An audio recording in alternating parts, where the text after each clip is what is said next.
राधे राधे, जय श्री कृष्णा। स्वागत है आपका हमारे लेक्चर में। आज के लेक्चर में हम फिर सर्कुलेशन बोल रहा हूँ, इंडोक्राइन ही करने वाले हैं, क्योंकि इंडोक्राइन अभी खत्म नहीं हुआ है। बहुत सारे ग्लैंड है, बहुत सारी चीजें, इसलिए खत्म नहीं हो रहा है जल्दी जल्दी। तो बोलो मास्टर यार, तुम एक ही चीज पढ़ाए जा रहे हो, मजा भी नहीं आ रहा है इस वाले चैप्टर में। क्या क्या कर रहे हो? चलो ठीक है, कोई बात नहीं, फिर भी हम चालू करेंगे, प्रयास करेंगे कि आज का जो लेक्चर है थोड़ा मजेदार हो, अच्छा हो और आपके से मतलब अच्छा लगे भाई। बस ठीक है। अब पढ़ते हैं थैलमस। थैलमस पढ़ चुके थे, बट उसका थोड़ा मोड़ा अभी ऐसे कर लेते हैं कि रिवीजन कर लेते हैं। Introduction. Thalamus is a primary lymphoid organ, is located of the superior mediastinum. मतलब कि यहाँ हमारे छाती पे हो। थैलमस कहाँ होता है? छाती पे। ठीक है।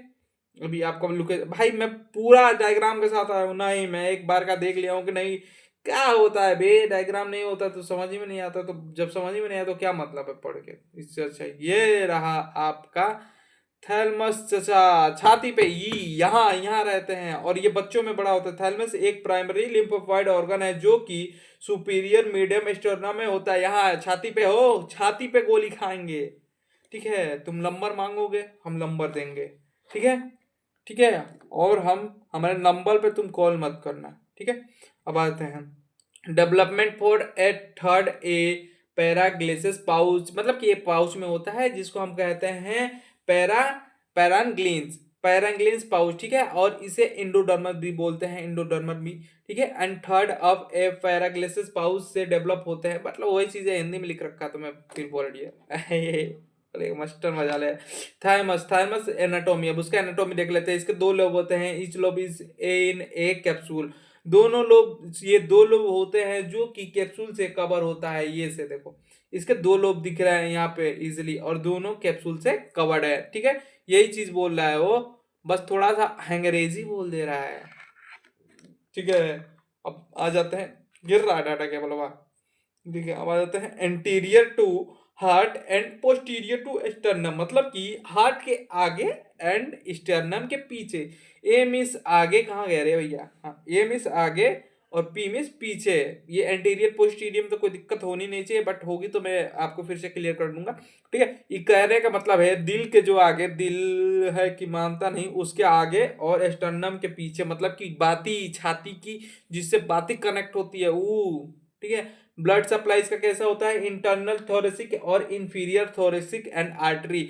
इंटरनल थोरेसिक और इंफीरियर थोरेसिक के इससे इसका ब्लड सप्लाई करता है। ठीक है। हम चिल्ला के बोलते हैं, ठीक है, ऐलान कर देते हैं।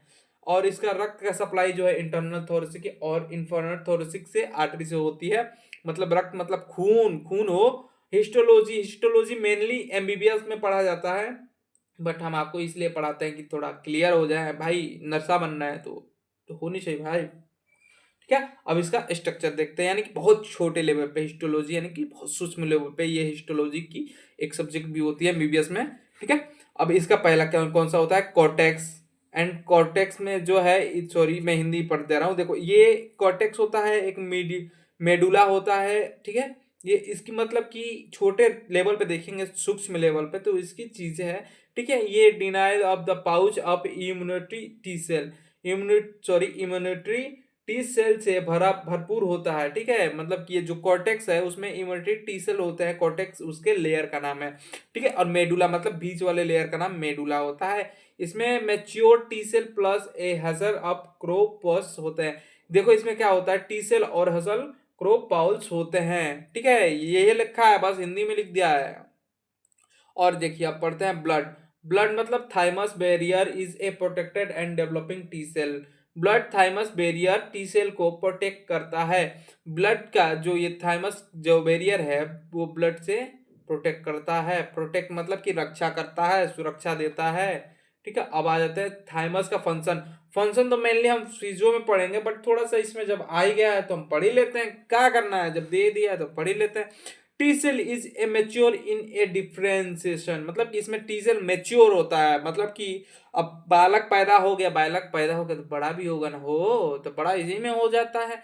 टी सेल की ट्रेनिंग और मेच्योरिटी इसी में होती है, मतलब कि झुशुम डुशुम जो फाइट होता है और इम्यूनिटी जहाँ सीखती है, कहीं तो सीखती है भाई, जैसे आर्मी का ट्रेनिंग होता है वैसे टी सेल अपनी इम्यूनिटी होती है, तो उसकी ट्रेनिंग कहाँ होती है, थाइमस में होती है। बट एक और बात इसका ध्यान रखना जरूरी है, ये बच्चों में बहुत बड़ा रहता है, बहुत बड़ा नहीं मतलब बड़ा होता है, और टीन एज तक ये बढ़ता है, उसके बाद से ये सिकुड़ने लगता है, मतलब कि छोटा होने लगता है। ठीक है, उसके बाद से जरूरत नहीं होती, क्योंकि उसके बाद से इसमें खुद ही इतनी ज्यादा इम्यूनिटी हो जाती है, चीजें कर ले। ठीक है, सीक्रेट ए थाइमोसिन एंड ए थाइमोप्रोटीन, ये क्या करता है, थाइमोसिन सीक्रेट करता है और थाइमोप्रोटीन सीक्रेट करता है। ठीक है, थाइमोसिन और ए थाइमोप्रोटीन हार्मोन को रिलीज करता है। ठीक है, ये क्या करता है, थाइमोसिन और थाइमोप्रोटीन के हार्मोन को रिलीज करता है। And maintain A immunity tolerance, ये क्या है, इम्यूनिटी टॉलरेंस को मेंटेन करके रहता है, जिसमें ऑटोनोमी से मतलब कि बचाता है, जो हमें ऑटोनोमिश मतलब कि खुद से बचाता है भाई, मतलब कि ऑटोनोमिक मतलब कि समझो कि एक ऑटो पायलट सिस्टम, ठीक है, ऑटो पायलट सिस्टम वही इससे बचाता है। अब आ जाते हैं इसके नीचे, आ जाता है पेनक्रियाज। पेनक्रियाज इंट्रोडक्शन परिचय इंट्रोडक्शन पेनक्रियाज का। ठीक है, retroperitoneal organ performing a endocrine plus exocrine, मतलब कि दोगलापना हो, ये दोगलापना दोनों दिखाता है, ये रिट्रोपेरिटरल ऑर्गन होता है जो कि दोगलापन दिखाता है, यानी कि यहाँ पे एक सेकेंड कलर चेंज कर दो ताकि इसमें कंफ्यूजन ना हो। ये क्या करता है ना, ये इंडोक्राइन भी दिखाता है और एक्सोक्राइन भी दिखाता है, मतलब कि ऐसे भी जो हार्मोन है डायरेक्ट रिलीज कर देता है और डक्ट द्वारा भी रिलीज करता है, मतलब दोगलापना दिखाता है भाई, ये दोगला आदमी है। ठीक है, और इसमें रिट्रोपेट्रा ऑर्गन है जो जिसमें इंडोक्राइन और एक्सोक्राइन दोनों काम होते हैं, चीजें वही बस स्वाद अलग। ठीक है, देश देश में है भारत।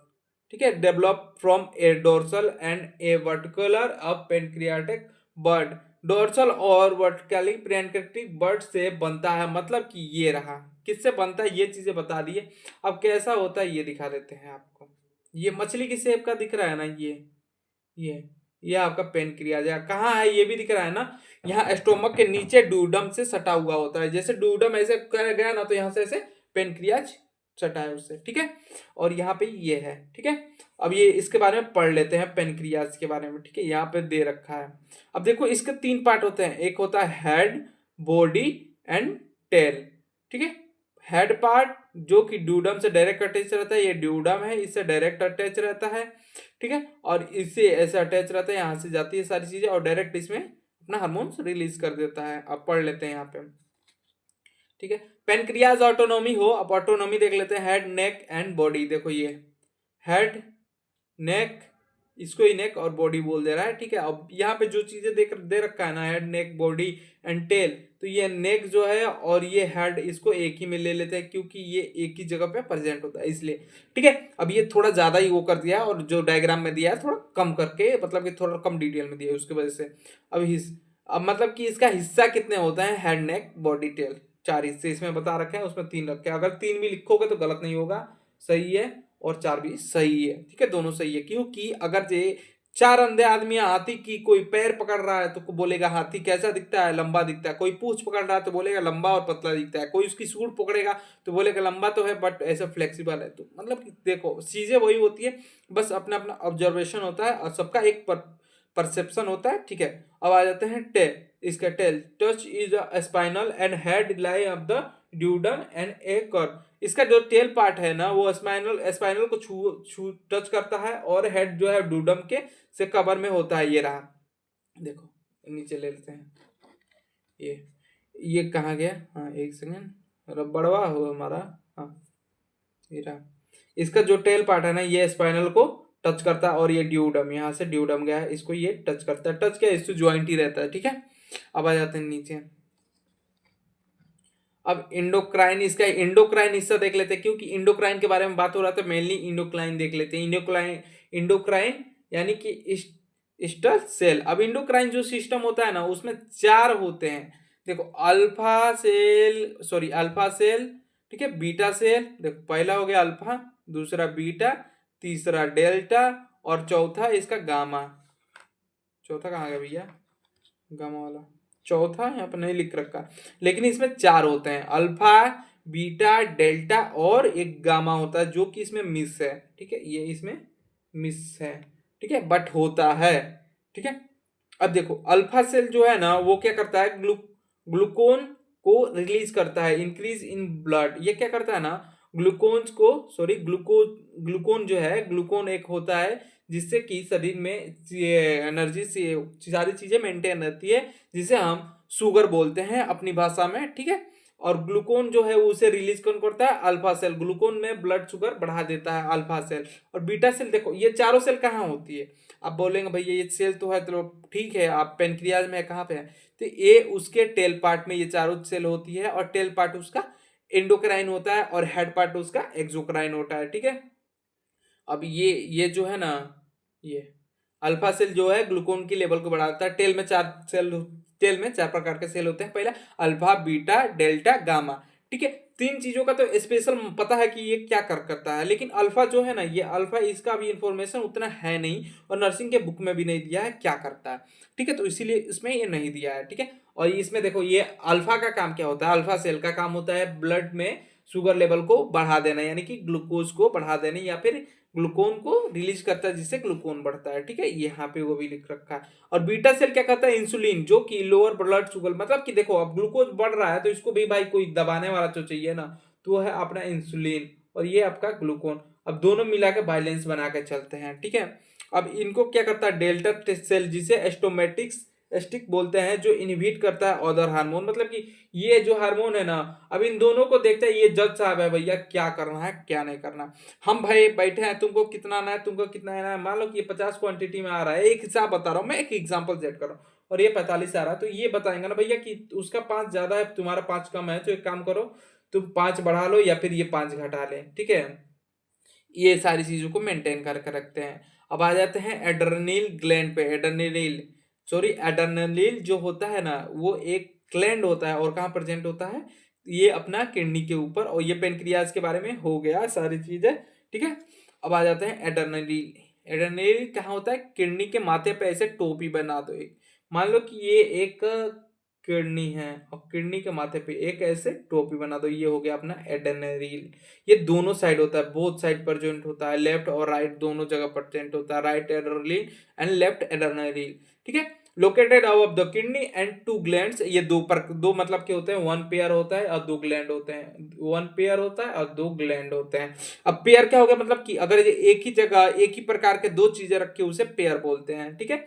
अब ये इसके इसके जो देखो, इसके भी तीन, मतलब कि ये मतलब जो है ना, अभी ये एड्रेनलिन है, उसके तीन पार्ट होते हैं, एक आउटर कॉर्टेक्स, एक इनर कॉर्टेक्स, मतलब कि ये कॉर्टेक्स उसके जोन है, कितने कितने जोन में डिवाइड है। तो अभी आउटर कॉर्टेक्स को देखते हैं, जो क्या करता है। आउटर कॉर्टेक्स जो है asteroid and a inner medulla जो है एस्टेरॉयड होता है उसको रिलीज करता है, एंड कॉर्टेक्स जो है एस्टेरॉयड बनाता है, और मेडुला सेट सॉरी स्टेटोसोमिन को बनाता है। ये चीजें बनाता है आउटर कॉर्टेक्स एडेलिन का, ठीक है। आउटर कॉर्टेक्स ये होता है, बाहर वाले लेयर को आउटर कॉर्टेक्स बोलते हैं। ये देखो, इसको आउटर कॉर्टेक्स बोलते हैं, यहाँ पे कॉर्टेक्स भी लिख रखा है, लेकिन बाहर वाले लेयर को आउटर कॉर्टेक्स बोलते हैं, आउटर कॉर्टेक्स, ठीक है, आउटर कॉर्टेक्स, ठीक है। अब आ जाते हैं एड्रेनलिन कोर्टेक्स, यानी कि कितने प्रकार के उसमें जोन होते हैं, परतें कितनी होती हैं मेनली। अब ये एक परत, दूसरा परत, और इसके नीचे ये तीसरा परत, तो कितने परत हो गए, तीन परत हो गए। देखो ये ऐसे तीन परत, चार परत, ऐसे परतें कितनी होती, zone of a glomerulus is ए, ये एड्रेनलिन रिलीज करता है। एड्रेनलिन मतलब कि क्या होता है, एड्रेनलिन एक फाइट एंड फ्लाइट मोड होता है, यानी कि जब कोई मरने वाला होता है ना, तो ये हार्मोन रिलीज होता है, और ये कहता है भाई तू कुछ भी कर, अपना हाथ तोड़, कुछ भी कर, तेरे को दर्द नहीं होगा, लेकिन इस सिचुएशन से तू बाहर निकल, ठीक है। ये फाइट एंड फ्लाइट मोड होता है। अगर ये एड्रेनलिन निकलने लगा ना, तो आप भाई साहब एक चीता जागता जानवर बन जाएंगे, कुछ भी कर सकते हैं, anything you can do it, okay. And a zone of a glomerulus is a adolescent steroid, ये बीपी को कंट्रोल करता है, ठीक है, बीपी को भी कंट्रोल में रखता है। अगर ये नहीं एड्रेनलिन रिलीज हो गया तो भाई बीपी बढ़ेगा भैया, उसके बाद तो आप जानवर है, ठीक है। And a zona facilitated is a cortisol, ये कॉर्टिसोल को रिलीज करता है, जो स्ट्रेस हार्मोन होता है, और स्ट्रेस को कम करता है, स्ट्रेस को कम करता है, ठीक है। एंड जोना रेटिकुलर, ये जो है एड्रेनर्जिन रिलीज करता है, जो सेकेंडरी सेक्सुअल मतलब कि सेक्सुअल फीचर होता है, जो कि ये इसका मतलब कि आगे बताएंगे फिजियो में। ठीक है, टोटली रिफाइन कर देंगे। फंक्शन तो हमारे हिसाब से देखना जरूर नहीं है, बट देख लेते हैं। ठीक है, it is a secret adrenaline gland and a narrow adrenaline. ये जो है क्या करता है, adrenaline and a narrow dry adrenaline release करता है, adrenaline and narrow adrenaline release करता है। ठीक है, रिस्पॉन्स फॉर ए फाइट और फ्लाइट रिस्पॉन्स, यानी कि फाइट और फ्लाइट रिस्पॉन्स उसी को बोलते हैं डेथ एंड लाइव सिचुएशन को। अगर जो आपको मरना है या जीना है, मरो करो या मरो वाला सिचुएशन जब आता है ना, तो एड्रेनलिन रिलीज होता है, जिसको हम फाइट एंड फ्लाइट मोड बोलते हैं। उसके बाद से तो इंसान कुछ भी कर सकता है, you can anything do it anything. Increase H R and response BP. ये एच आर यानी कि सांस और बीपी को बढ़ा देता है। एच आर जो है उसको और सांसों को बढ़ा देता है। ठीक है, अब आज के लिए बस इतना ही। ये रहा आपका एड्रेनलिन, देख लीजिए टोपी है, ऐसे बैठता है और ये ट्रायंगल शेप का होता है। ठीक है, अब बस आज के लिए इतना ही। आज का लेक्चर छोटा है मेरे को पता है, बट ये मैं थोड़ा ये चाहता हूँ कि आपको क्लियरिफाई हो, और ये चैप्टर थोड़ा सा बोरिंग टाइम में है, तो बड़ा लेक्चर बन जा रहा है, तो फिर मेरी भी थोड़ी वैसी हो जा रही है, तो समझ ही सकते हो। तो आज के लिए बस इतना ही। राधे राधे, जय श्री कृष्णा। वीडियो पसंद आया हो तो वीडियो को लाइक करें, चैनल को सब्सक्राइब